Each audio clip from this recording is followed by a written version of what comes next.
look, I mean, if we took somebody like a Steve Jobs or a Bill Gates, or Musk, let's not dismiss the fact that that they are brilliant, but without that infrastructure in place and all of that vast equity of innovation that they have inherited, I mean, if you drop them in your central market, I mean, with no other opportunities for making money, they would not create SpaceX. I mean, what they would create is, say, a better way of organizing a few market stalls.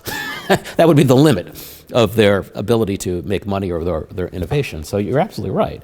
I mean, we do have these superstars, and sometimes they do come up with rather brilliant ways of organizing what they find in terms of these pieces. But the pieces are, again, just as you were saying, the result of decades of investment and huge amounts of investment in various sectors. So, yeah, we need to recognize that, and the way that we're going to get commercializable technologies is through providing as much of that both human and physical infrastructure as we can. Now, that doesn't mean that there are... But you agree with me that in this sense, yes, these myths are pretty dangerous? Because, yes, of course they are, very. Yeah, I mean, they lead to very simplistic thinking.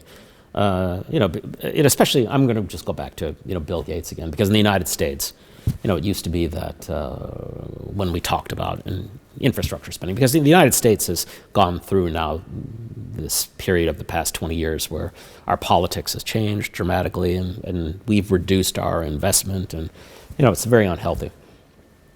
But many people in politics started talking about people like Bill Gates. Well, look what he did in his garage.